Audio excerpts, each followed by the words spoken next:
dahulu mereka hidup mandiri dari tanah mereka sendiri. Sekarang mereka harus hidup terlunta-lunta untuk memenuhi kehidupan sehari-hari. Kalau sudah begini, menghadirkan sebuah pertanyaan, sebenarnya untuk siapa pembangunan bandara ini?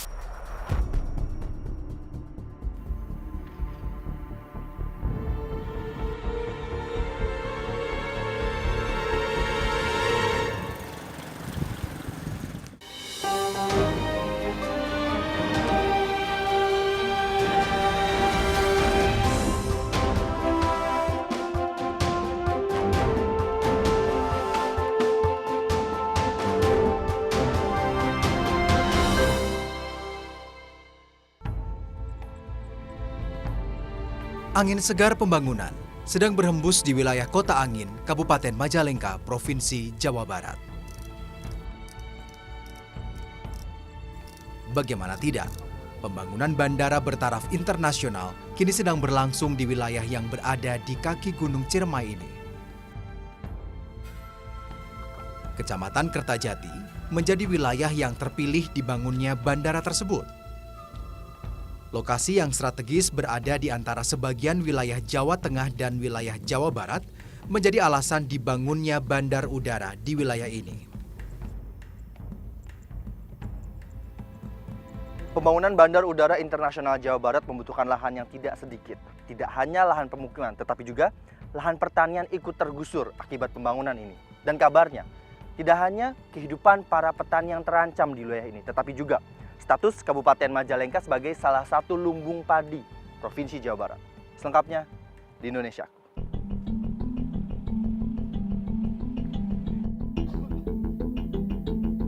Pembangunan Bandara Internasional Jawa Barat merupakan proyek pembangunan infrastruktur yang masuk dalam Master Plan Percepatan dan Perluasan Pembangunan Ekonomi Indonesia melalui Peraturan Presiden Nomor 32 Tahun 2011. Bandara ini digadang-gadang menjadi bandara terbesar kedua di Indonesia ini, mampu menampung hingga 11 juta penumpang setiap tahunnya. Namun sayang, pembangunan bandara ini menggusur 11 desa yang ada di Kecamatan Kertajati. Dari 11 desa yang mengalami penggusuran, Desa Sukamulya menjadi satu-satunya desa yang memilih bertahan. Warga berkeras menolak adanya penggusuran. Warga Sukamulya merasa tidak pernah dilibatkan dalam perencanaan pengadaan tanah. Tak ada sosialisasi yang memadai. Warga Sukamulya juga merasa tidak pernah sekalipun diajak atau dilibatkan dalam musyawarah penetapan nilai jenis ganti rugi seharusnya mereka dapatkan. Menurut warga, izin lingkungan pembangunan terbukti cacat hukum. Dokumen AMDAL yang disusun dan diberikan kepada pemerintah tidak sesuai dengan fakta yang ada di lapangan. Dalam analisa mengenai dampak lingkungan, menyatakan bahwa lahan Desa Sukamulya adalah lahan tandus yang tidak produktif. Wilayah ini hanya mampu memproduksi gabah kering giling sebanyak 6 kuintal per hektar untuk setiap tahunnya. Padahal, menurut data dari Balai Desa Sukamulya, wilayah ini mampu menghasilkan gabah kering mencapai 10.000 ton gabah kering untuk setiap tahunnya. Berbagai upaya pun mereka lakukan untuk mempertahankan tanah kelahiran. Forum diskusi seperti ini menjadi cara mereka menggalang kekuatan untuk mendapatkan hak yang mereka harapkan. Selama 12 tahun, mereka harus gigit jari saat melihat wilayah yang ada di luar bandara mengalami perbaikan. Menurut mereka, ini menjadi salah satu bentuk intimidasi kepada warga agar keluar dari desa. Intimidasi yang jelas terlihat itu kan jalan itu dari tahun 12 tahun yang lalu itu belum diperbaiki. Sampai sekarang? Sampai hari ini. Sementara dari Biawak ke Pasir Ipis bagus, sampai Surakarta bagus. Dari Surakarta ke Sukamulya jelek. Kemudian dari Sukamulya ke Mekar Mulia bagus di hot mix lagi gitu kan. Sukamulya dibiarkan jelek seperti ini jalannya kan.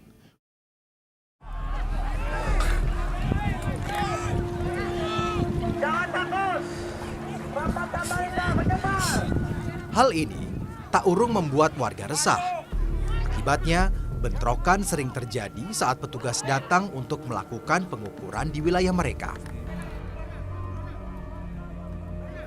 Kejadian yang baru adalah saat pemerintah Provinsi Jawa Barat yang melibatkan aparat gabungan yang terdiri dari TNI, polisi, dan Satuan Polisi Pamong Praja November tahun 2016 lalu. Bentrokan pun tak lagi bisa dihindari.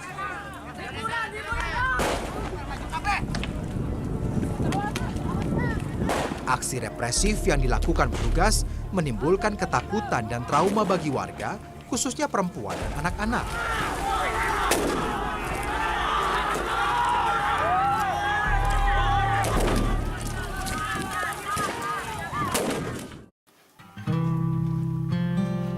Seperti yang dirasakan oleh Asni, seorang warga yang tinggal di sekitar lokasi bentrokan. Kondisi bentrokan yang mencekam pada saat itu membuatnya harus menyelamatkan diri menuju balai desa. Tempat tinggalnya yang dekat dengan lokasi bentrokan menjadi sasaran petugas saat mencari provokator bentrokan yang baru saja terjadi. Iya, pengen diganti. Kaca mana yang dihancurin? Kaca ini 2, sama itu 1. Oh, 3 ini semua Iya, dihancurin? 3. Pecah semua? Iya, pecah semua. Waktu kejadian ibu ada di mana? Sayanya itu ada di jalan di balai desa. Oh, lagi Iya. menyelamatkan diri juga di balai Iya. desa. Nah, terus itu kacana hancur, itu bapaknya begitu tuh dulu. Jangan dihancurin katanya rumahnya, kacanya. Oh, itu Kata yang bap- menghancurkan siapa? Ya, Petugas? itunya mah kata bapaknya kedengeran mah ada tembakan. Ada tembakan? Iya, kedengeran bapaknya. Bentrokan aparat dan warga membuat persoalan makin rumit. Belum lagi ketegangan berakhir, muncul fenomena rumah hantu di lokasi pembangunan bandara. Rumah hantu merupakan rumah yang dibangun di atas lahan setelah panen berakhir dengan bahan seadanya seperti asbes, triplek, dan kayu. Tak ada lantai, apalagi pembagian ruangan yang ada di dalam rumah.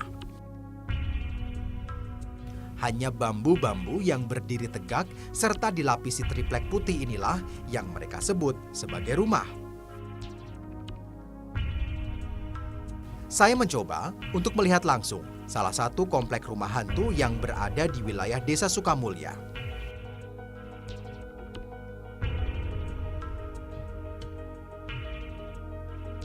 Aktivitas di sini layaknya pembangunan sebuah proyek besar dengan kegiatan pekerja bangunan yang cukup ramai. Namun, saat kami akan menemui salah satu pemilik rumah hantu, mereka menghindar dari kami. Terus rumah buat apa kalau nggak ditempatin, Pak? Dibilangnya Bapak pas bangun? Pengennya mah pengen harga tanah naik begitulah. Oh, intinya Iya, pengen harga tanah naik. Untuk dijual lagi. Dijual lagi kemana? yang nggak tahu kan bandara. Oh, bandara? Iya, Oh, bandara yang di depan? Iya, ngebutuhin Oh, ini ngebutuhin tanah. oh gitu. Jadi ini cuma dibangun rumah asal jadi gitu? Iya. Terus nggak ditempatin? Oh. Pembangunan rumah hantu di Desa Sukamulya bisa dibilang sangat masif. Lihat saja, jejeran rumah-rumah ini berderet rapih di lahan pertanian warga. Tanah-tanah ini mereka sewa seharga 1 juta rupiah sampai pihak bandara memberi ganti rugi lahan warga desa. Untuk pembangunan rumah hantu, mereka bisa menghabiskan biaya mencapai 20 juta rupiah. Hal ini dengan harapan rumah tersebut bisa mendapatkan ganti rugi mencapai 100 juta rupiah yang membuat mereka mendapat banyak keuntungan. Sayangnya, minimnya pengetahuan yang dimiliki warga Desa Sukamulya membuat mereka dengan mudah menyewakan tanah-tanahnya dengan harga yang murah. Padahal saat tanah mereka dibuat bangunan rumah hantu seperti ini, nilai ganti rugi tanah mereka akan berkurang dengan nilai rumah hantu yang dibangun di atasnya. Selain itu, Surat tanah yang diberikan kepada para penyewa akan lebih memudahkan mereka kehilangan tanah yang mereka miliki selama ini. Rumah hantu ini memang dibangun di atas tanah pertanian yang sangat becek dan penuh lumpur seperti ini. Karena memang tujuannya bukan untuk ditinggali, tapi untuk meninggikan harga ganti rugi ketika bandara ingin membebaskan lahan yang ada di sini. Lihat saja, semua bahan dan strukturnya asal-asalan, yang penting terpasang dan terlihat seperti rumah.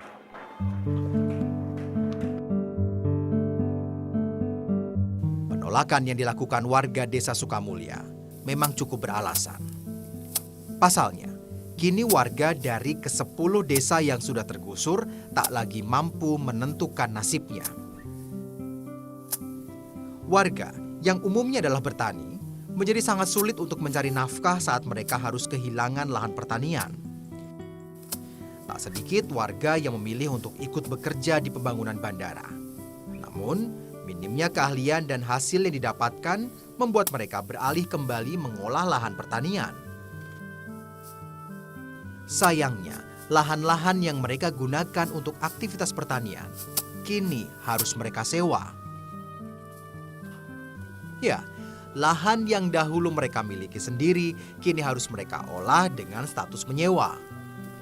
Uang yang mereka dapatkan dari hasil menjual lahan kepada pihak bandara kini mereka gunakan untuk menyewa.